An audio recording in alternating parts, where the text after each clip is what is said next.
রাধে সকলের চরণে সশ্রদ্ধ প্রণাম জানিয়ে আজকে ভগবান শ্রী শ্রী রাধাকৃষ্ণের অষ্টসখীর মধ্যে বিশাখা সখীর বর্ণনা তোমাদের সামনে সংক্ষেপে তুলে ধরার চেষ্টা করছি।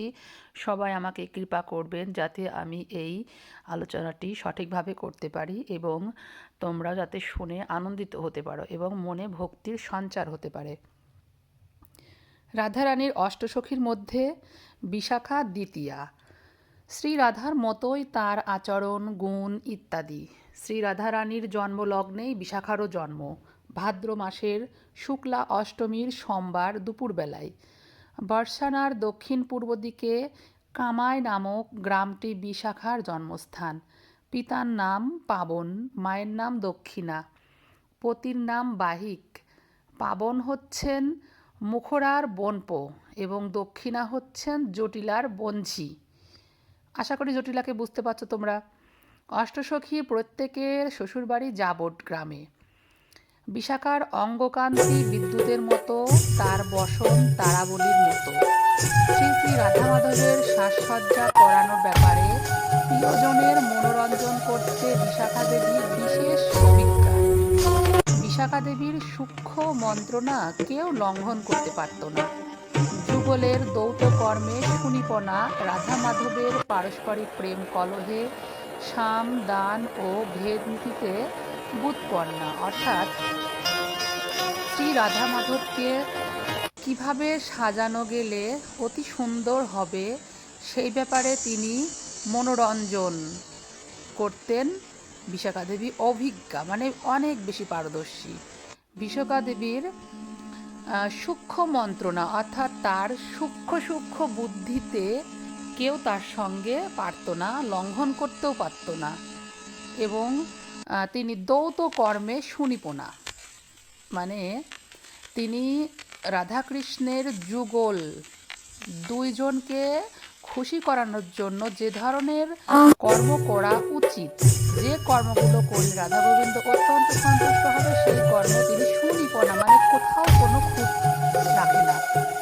রাধা মাধবের পারস্পরিক প্রেম কলহ, ভগবান শ্রী শ্রী রাধা মাধবের ভিতরে মান অভিমান বিভিন্ন রকমের পর্ব চলে, সেইগুলো তিনি সাম মানে গান দান বিভিন্ন ধরনের নীতি ইত্যাদির মাধ্যমে সেগুলো মিটিয়ে দিলেন। এছাড়া তিনি পত্র ভঙ্গাদি তিলক রচনায়, এই যে আমরা যে ধরনের তিলকগুলো রচনা করি নাকের ওপরে বিভিন্ন ধরনের পত্রের মতো, কোনোটা বাঁশপত্র, কোনোটা তুলসী পত্র, কোনোটা বটপত্র ইত্যাদি ইত্যাদি বিভিন্ন হিসাব করে কোথায় কিভাবে কোন পত্র দিয়ে তিলক রচনা করতে হবে সেটাতে তিনি বিশেষভাবে পারদর্শী ছিলেন। এছাড়া মাল্য অর্থাৎ মালা এবং আপির নির্মাণে, অর্থাৎ কুটির নির্মাণ, সর্বত্র ভদ্রমণ্ডলী অঙ্কনে। তার মানে এর অর্থ হচ্ছে যে রাধা গোবিন্দকে অতি আনন্দ দেবার জন্য তিনি বিভিন্ন ধরনের কুঞ্জ, যেখানে অনেক সুন্দর নকশা, বিভিন্ন ধরনের ছবি, বিভিন্ন ধরনের অঙ্কন, সেগুলোতে তিনি ছিলেন অত্যন্ত পারদর্শী। পুতুল নাচে, বিচিত্র বিচিত্র সূত্রে, শিবন কর্মে, সূর্য পূজার সামগ্রী রচনা, বিভিন্ন বিচিত্র ভাষা, ধ্রুপদ ইত্যাদি সঙ্গীতে বিশাখা দেবী অতিশয় পারদর্শী। অর্থাৎ রাধারানীকে ভগবান শ্রীকৃষ্ণের উপযোগী করে তোলার জন্য এবং ভগবান শ্রীকৃষ্ণের সান্নিধ্য পাওয়ার জন্য যে ধরনের কাজ যখন যেটা সামনে আসবে সেটাতে তিনি ছিলেন বিশাখা দেবী ভীষণভাবে পারদর্শী।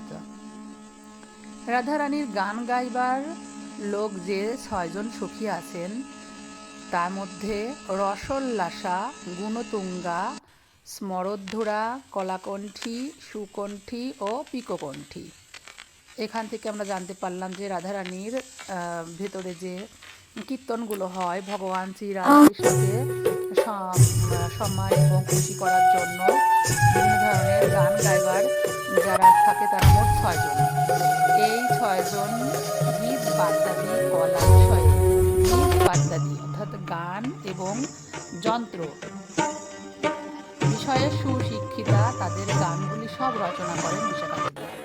তাহলে বুঝলাম যে বিশাখা দেবী ছিলেন এই অবস্থায় গীতিকার। চিত্রবিদ্যায় নিপুণা যেসব সখী রয়েছেন, বস্ত্রাধিকারে যেসব সখী বা দাসী রয়েছেন, সর্বথা আনন্দ চমৎকার বিধানে যেসব বনদেবী রয়েছেন, পুষ্পলতা ও পুষ্পবৃক্ষের অধিকারে যেসব সখী রয়েছেন, তাদের সবারই অধ্যক্ষা হলেন বিশাখা দেবী।